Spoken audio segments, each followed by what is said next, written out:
Hello દોસ્તો, જય માં સોનભાઈ, હર હર મહાદેવ. સ્વાગત છે તમારું મારા ઈવા એન્ડ કિચનમાં. તો આજે આપણે બનાવીશું લીલી તુવેરનું શાક, જે શિયાળામાં એકદમથી મળી જતી લીલી તુવેરનું શાક. એકદમ ચટપટું અને મીઠું, બાજરાના રોટલા સાથે સ્વાદમાં બહુ જ મસ્ત લાગે છે અને બાજરાના રોટલા સાથે ખાવામાં અતિ મજા આવે તેવું લીલી તુવેરનું શાક. તો લીલી તુવેરનું શાક બનાવવા માટે મેં લીલી તુવેર લીધેલી છે. તે વજનમાં 200 થી 250 ગ્રામ જેટલી છે. ટમેટાની પ્યુરી છે, ડુંગળીની પ્યુરી છે, આદુ મરચાં અને લસણની પેસ્ટ છે, ઝીણું ખમણેલું ટોપરું છે, માંડવીનો ભૂકો છે, ખાંડેલું ચવાણું છે, ખાંડ છે જે 2 ચમચી જેટલી છે,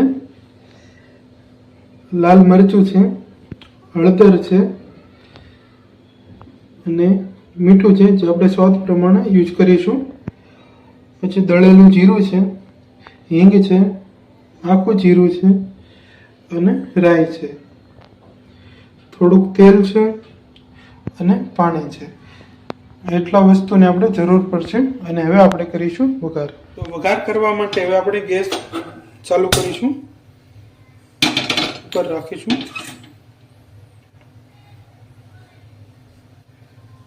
અને થોડુંક તેલ એડ કરીશું.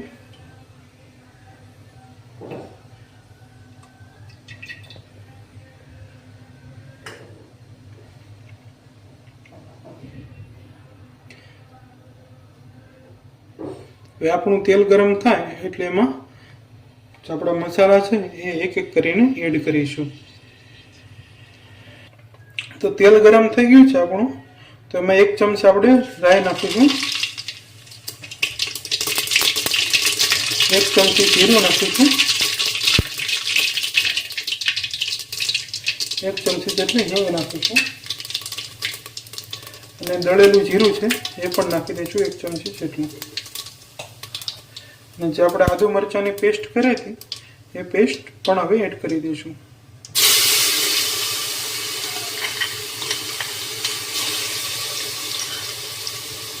અને બધા મસાલાને આપણે સરખી રીતે સાંકળી લઈશું.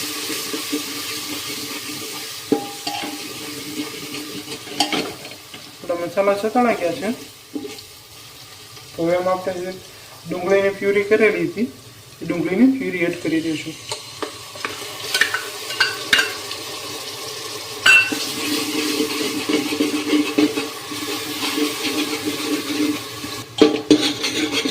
ડુંગળી સતળાઈ ગઈ છે, હવે શેકાઈ ગઈ છે.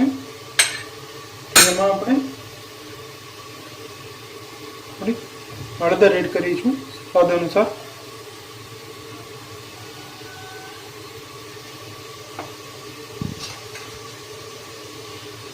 મરચું લાલ લીધું છે એ એડ કરી દઈશું.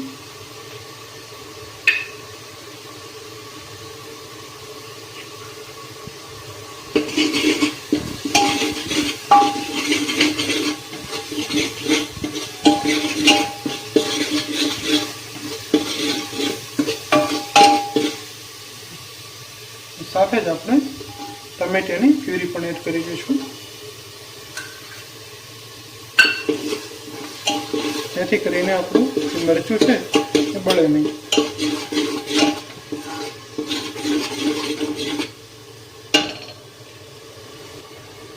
અને હવે આપણે સ્વાદ અનુસાર મીઠું એડ કરી દઈશું.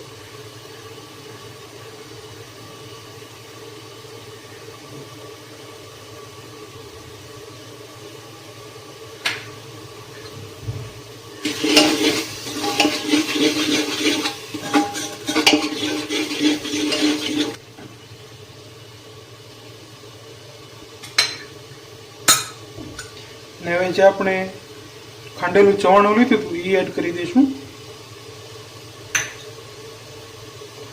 માંડવીનો ભૂકો લીધો છે એ એડ કરી દઈશું. ટોપરાનું છીણી લીધેલું છે એ એડ કરી દઈશું.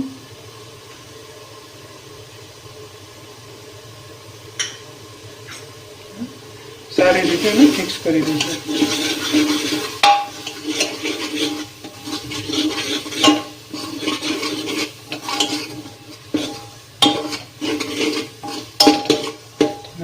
આપણે થોડું પાણી એડ કરીશું.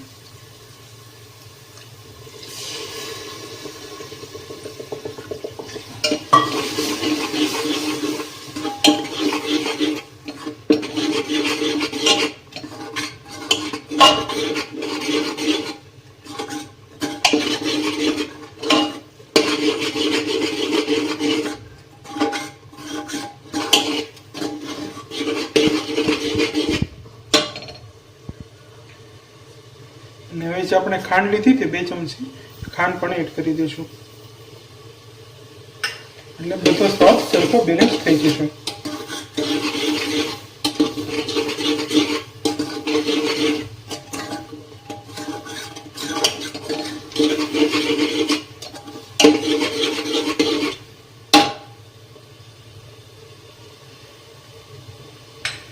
તો 2 મિનિટ માટે આપણી ગ્રેવીને આનું ચડવા દઈશું. તો આપણે ગ્રેવીમાંથી હવે થોડું થોડું સાઈડમાંથી તેલ છૂટું પડવા માંડ્યું છે, જોઈ શકીએ છીએ તમે. આપણી ગ્રેવી સરસ રીતે પાકી ગઈ છે.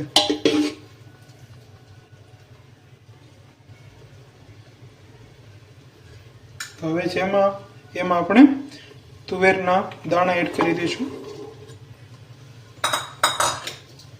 અને સરખી રીતે મિક્સ કરી લઈશું તુવેરના દાણાને.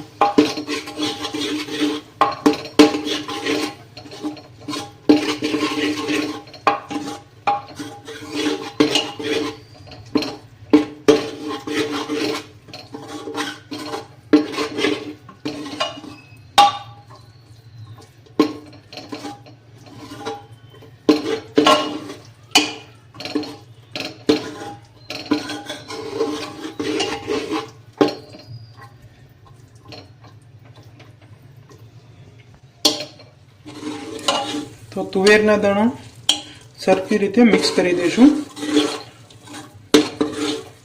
તો આપણા બધા તુવેરના દાણામાં ગ્રેવી ચોટી ગઈ છે સરખી રીતે. હવે એમાં આપણે પાણી એડ કરી દઈશું.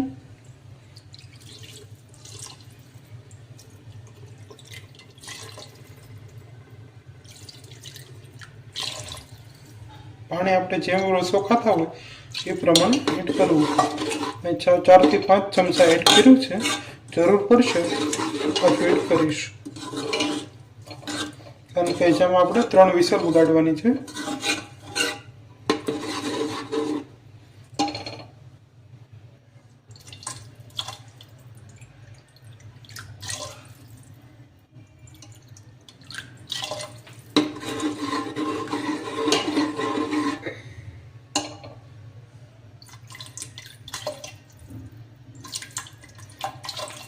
મારે 1 લોટા પાણીનો ઉપયોગ કર્યો છે મેં અહીં. તમે જેવું ગ્રેવી ખાવી હોય એ પ્રમાણે યુઝ કરશો. તો આપણું શાક રેડી થઈ ગયું છે વઘાર થઈને. તો હવે આપણે 3 વિસલ વાગે, 2 થી 3 વિસલ ત્યાં લગણ ઘરનું ઢાંકણ બંધ કરીશું.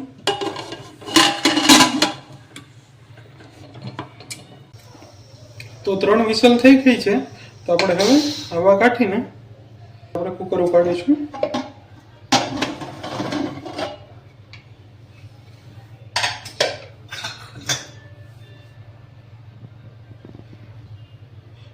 જોઈ શકો છો તમે, આપણું શાક એકદમ રેડી થઈ ગયું છે અને ગ્રેવી પણ મસ્ત થઈ છે.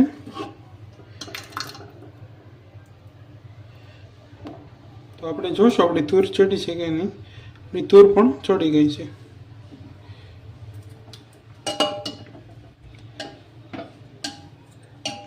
તો હવે ફટાફટ આને સર્વ કરી લઈશું.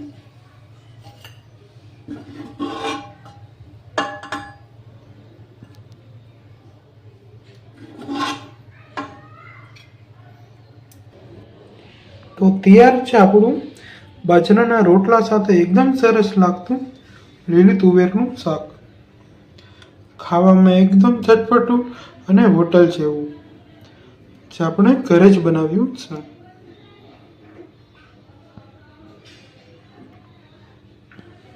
તો મિત્રો, મારી રેસીપી તમને ગમી હોય તો મારી ચેનલ ઈવા એન્ડ કિચનને સબસ્ક્રાઈબ કરજો, મારી રેસીપીને શેર કરજો લાઈક કરજો અને કોમેન્ટ કરજો.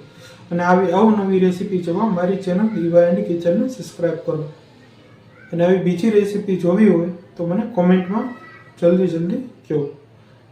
એ પ્રમાણે હું બીજી રેસીપી બનાવીશ જે તમે કોમેન્ટ કરશો. જય મા સોનબાઈ, હર હર મહાદેવ.